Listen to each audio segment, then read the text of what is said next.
Bonjour et bienvenue à tous pour ce webinaire d'octobre. J'espère que tout le monde m'entend et que tout le monde me voit. Si vous avez des problèmes techniques, je vous invite à vous adresser à mon collègue via l'onglet chat que vous trouverez en haut. Si vous avez des questions, si vous avez des questions sur le webinaire à venir, sur le contenu du webinaire, vous pouvez le faire via l'onglet questions. Il n'y aura pas de sondage cette fois-ci, sauf s'il nous vient une idée brillante, mais dans ces cas-là, on vous le signalera. Et je me présente, je suis Marie-Caroline Griez, je suis animatrice, formatrice au sein des Voyageurs du Code. Et je suis Alyosha Cordier, responsable du programme des Voyageurs du Code, et je serai le modérateur ce soir avec vous. Voilà. Alors, ce webinaire vous est toujours présenté par Bibliothèques sans frontières et Tralaner, et aujourd'hui, on va traiter de la recherche sur Internet. Avec l'arrivée du web, on a accès à une infinité de ressources sur différents thèmes, différents sujets, des vidéos, des photos, du texte, et certains se demandent, à raison, comment se repérer dans la jungle d'informations et de données proposées. Donc on va aborder avec vous des questions de méthodologie de recherche sur Internet. Aujourd'hui, le web, c'est devenu un outil de réponse à toutes vos interrogations. Vous cherchez une bonne recette de muffins, vous allez sur Internet. Vous vous posez une question quelconque sur une personnalité, vous allez sur Internet. Les plus jeunes générations, contrairement aux idées reçues, sont les plus gros consommateurs de textes et d'informations, à la différence qu'ils n'allument plus la télé, ou n'achètent pas le journal papier, ils vont sur Internet. Il y a de gros avantages à cette mutation. Nous ne sommes plus passifs devant la télé, qui nous envoie des informations qu'elle veut bien nous montrer.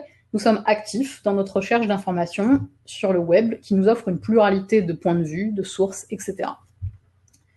Mais comme n'importe quel outil, il faut savoir se servir du web. Si je vous lâche en plein cœur d'une gigantesque bibliothèque, sans aucune explication, aucun plan, aucune étiquette, il y a de fortes chances pour que vous partiez à tâtons dans les rayons sans trop savoir ce que vous avez devant vous. Et bien sur le web, c'est pareil. Sans méthodologie, vous risquez de tomber sur pas mal d'articles douteux ou de sources à la pertinence discutable. Ici, je vous offre un très bon exemple, qui est poussé à l'extrême, qui nous est apparu il y a 3 semaines dans les manuels scolaires saoudiens.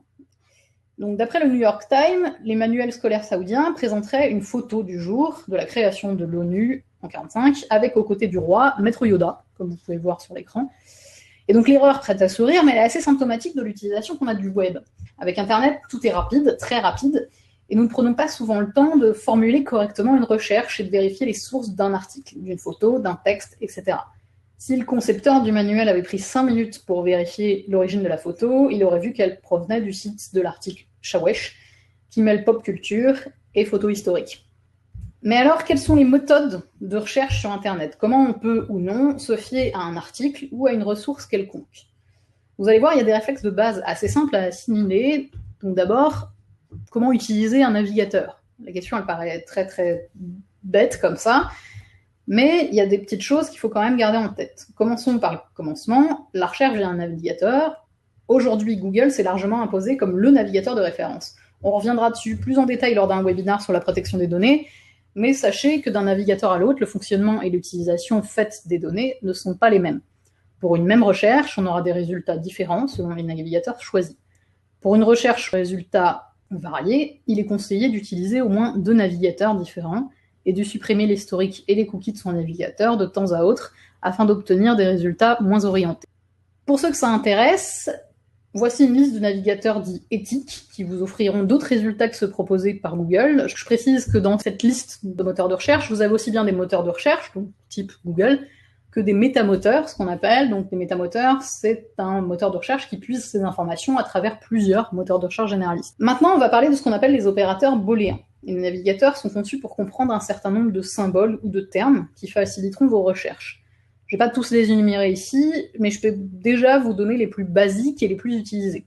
Un premier, c'est les guillemets qui permettent de chercher une expression exacte. Si je tape dans mon moteur de recherche, ouvre les guillemets, voyageur du code, ferme les guillemets, je vais trouver l'occurrence à voyageur du code, l'expression exacte, voyageur du code, pas seulement voyageur ou pas seulement code, mais bien l'entièreté de ma citation. Ensuite, on a le signe moins qui permet d'exclure un terme. Si je tape voyageur moins code, on aura tous les résultats de recherche avec le terme voyageur, mais on n'aura à aucun moment le terme code. Ensuite, on a 2 nombres séparés par des points.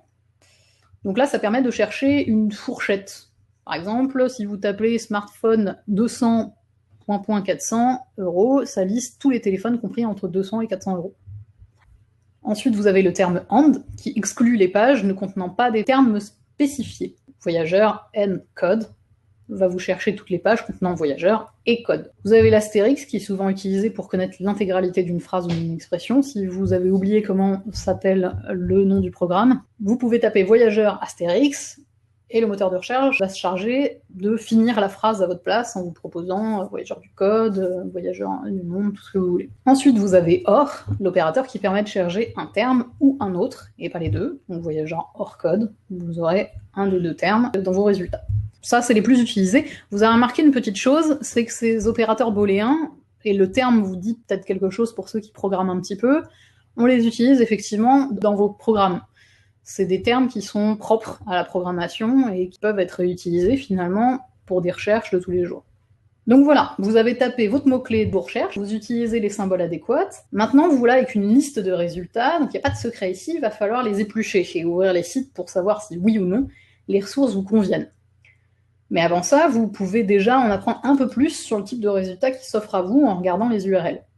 Les noms de domaine indiquent le pays d'origine et la catégorie du site, ce qui peut vous aider à vous faire une idée quant à la fiabilité ou l'orientation des informations que vous trouverez sur le dit site. Donc, par exemple, ça vous dit certainement quelque chose. .de signifie l'Allemagne, .be la Belgique, .fr la France, .uk à la Royaume-Uni, etc. Peut-être pas tous vous les citer parce qu'il y en a beaucoup, mais déjà, vous savez que votre site émane d'un certain pays, ou est dans une certaine langue, du coup. Vous avez aussi ces catégories-là. Donc, .gouv, c'est un article gouvernemental, et du site du domaine de l'éducation, AC plus le nom de l'académie, site académique, et .asso, site d'association. Il y en a d'autres, évidemment, ça c'est pas exhaustif, mais déjà, ça vous donne une petite idée. L'URL aussi peut contenir le format de la ressource que vous allez trouver. Enfin, vous avez un PDF dans l'URL, c'est qu'il y a de fortes chances pour que votre source soit en PDF. N'oubliez pas qu'il existe aussi des filtres de recherche qui sont déjà intégrés à votre navigateur et que vous pouvez évidemment utiliser. Donc on n'y prête pas beaucoup attention parce qu'ils sont tout de suite en dessous. Par exemple, si je tape voyageur du code, je peux aller dans outils et trouver ici des outils de filtre. Donc la date indifférente, je peux choisir des articles qui ont moins de 24 heures, dans toutes les langues, non, des pages en français, par pertinence, tous les résultats, tous les pays, etc.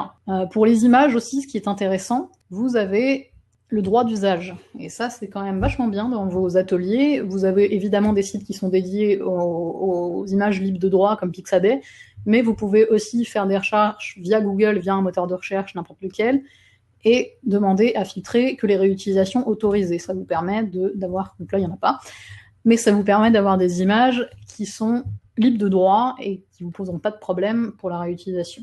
Et donc, une fois sur le site, le mieux ici, c'est de prendre un exemple, et je vais revenir sur mon article de tout à l'heure concernant Maître Yoda. Voilà, donc j'ai mon article du New York Times. Très vite, je remarque que j'ai des noms de personnalités. Donc là, l'article est en anglais, vous en faites pas, ça va pas trop gêner notre compréhension du texte pour ceux qui sont pas très à l'aise. Mais par exemple, là, j'ai un nom de personnalité en dessous de ma photo, j'en ai un autre plus bas dans l'article, j'ai le nom du ministre qui s'appelle Ahmed Al-Essa, ministre de l'Éducation saoudien. Je peux aller vérifier qui sont ces gens, s'ils sont bien ceux qu'on me présente. Donc il s'avère que oui. Je les ai retrouvés simplement, l'un sur plusieurs sites dédiés aux artistes, l'autre sur des sites gouvernementaux saoudiens ou même sur Wikipédia. Ensuite, on a une photo. Donc on me dit quelle est la photo officielle d'un événement 45, retouchée par l'article Shawesh. Je l'ai bien retrouvée dans son portfolio, plusieurs sites se recoupent là-dessus, et j'ai retrouvé via des archives la photo officielle d'origine.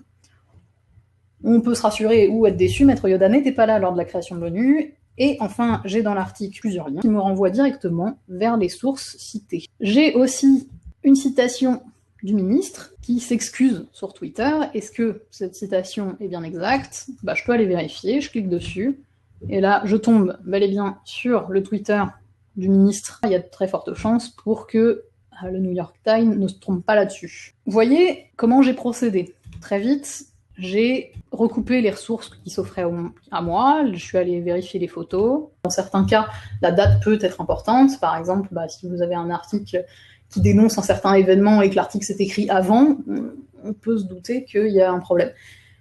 On peut vérifier les personnalités, les experts cités. Par exemple, Si j'écris un article sur les avions et leur technologie et que je demande l'avis d'experts de mon collègue ici présent, je doute fortement de la pertinence de ses propos. Il n'est pas ingénieur en aéronautique, il ne risque pas d'être précis sur la question. Vérifier les crédits photos, les vidéos. Donc aujourd'hui, on a beaucoup de sites qui ne légendent pas forcément ces photos et c'est très problématique, rapport au droit à l'image d'abord, mais aussi parce qu'une photo non légendée, c'est une information manquante, floue, voire fausse. On a vu beaucoup de fake news passer concernant des photos qu'on prêtait à un événement et qui se sont avérées être des photos d'un autre événement qui n'avait rien à voir avec le premier, mais qui du coup ont connoté celui-ci. Pour tracer une photo, ce sera le même principe que pour chercher des infos sur les personnalités citées. On prend le nom sur le site cité, dans la légende, et on remonte aux sources. Enfin, un article fiable propose des liens de référence. Dans l'article du New York Times, les citations étaient accompagnées de liens vers des comptes Twitter, sur lesquels se trouvaient des citations en question. D'autres sites, d'autres articles proposeront des liens vers des ouvrages, des sites de référence, ou les notifieront en bas de page. Ces sites et ces ouvrages, vous pouvez les éplucher de la même façon en regardant qui en sont les auteurs ou les propriétaires. Voilà, là c'est vraiment très technique, mais une fois que l'article est vérifié, que les sources ont été retrouvées et analysées, est-ce que c'est terminé, j'ai plus de questions à me poser? Eh ben non, c'est pas si simple.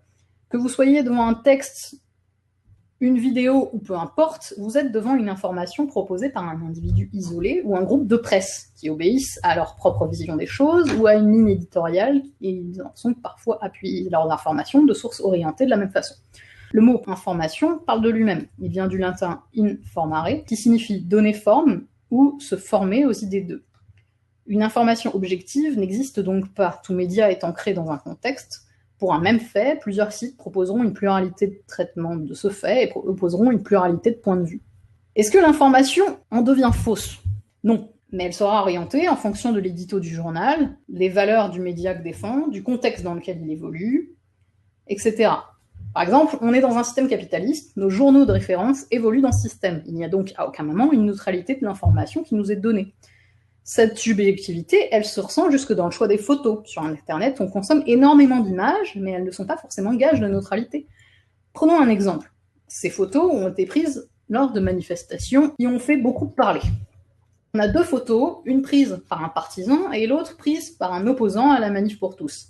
La première photo, elle présente l'événement comme triomphant. Vous voyez les mots résister, militer, en bas vous avez la foule qui s'est formée. Et au crédit, vous avez Michael Bunel, qui est donc photographe, entre autres pour le journal Présent, qui est un journal d'extrême droite.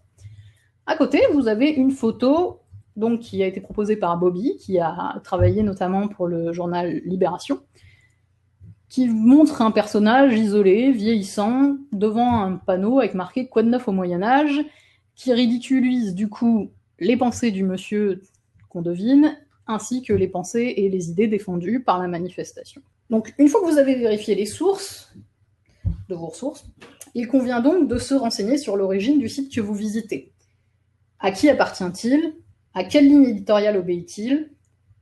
Qui le finance, s'il est financé? Qui le mécène, sinon? Et n'hésitez pas à recouper plusieurs articles afin d'obtenir un panel large de points de vue sur un même fait.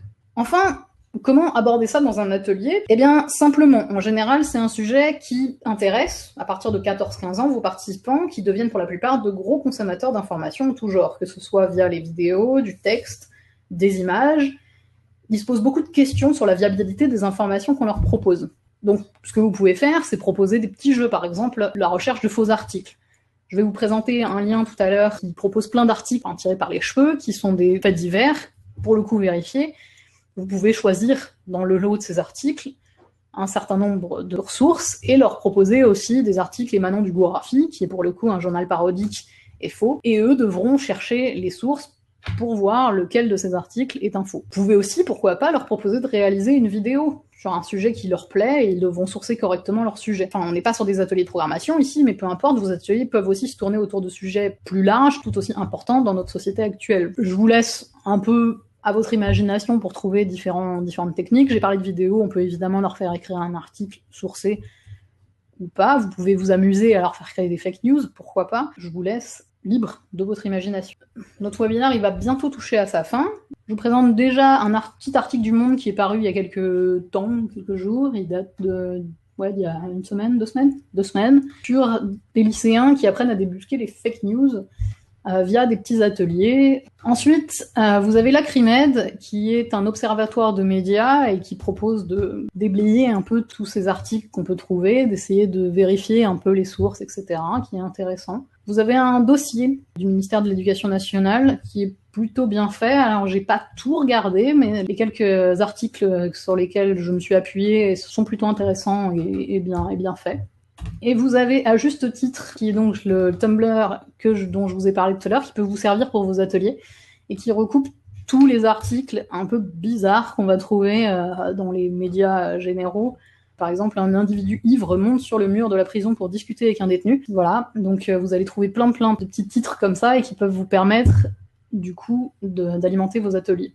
Et enfin, une chaîne Dailymotion qui s'appelle Usine Master. Ça, c'est un YouTuber qui maintenant travaille avec Mediapart. Il est orienté, on va pas le cacher. Maintenant, les réflexions qu'il propose sont très intéressantes et je vous invite à aller voir sa chaîne. Il a fait notamment une vidéo sur le journalisme en prenant l'exemple de David Pujadas, qui est très bien faite. Elle dure 20 minutes. Toutes ces vidéos tournent autour du journalisme en règle générale, donc n'hésitez pas à aller voir ce qu'il dit, ce qu'il raconte. Ça ouvre un petit peu les perspectives et ça permet de réfléchir un peu sur toute cette problématique-là. Je peux ajouter. Oui, bien sûr. Donc les hooks, c'est des canulars informatiques en français. C'est un contenu produit en ligne ou hors ligne par une personne et après c'est divulgué à d'autres personnes au moyen d'un hyperlien. Donc la plupart du temps c'est dans un courriel ou une lettre, une chaîne de mail. Voilà, Internet sert à ça et vous pouvez vérifier si l'information est à hoax ou pas en allant sur des sites de référence comme Hoaxkiller ou Hoaxbuster. Je vais vous transmettre les liens sur le chat. Je vais vous souhaiter une bonne soirée. Pour le prochain webinar, ça va se passer en novembre. On n'a pas encore de date, on vous tient au courant vite. Et puis, bonne soirée à vous. Merci à vous et bonne soirée, à très bientôt. Au revoir.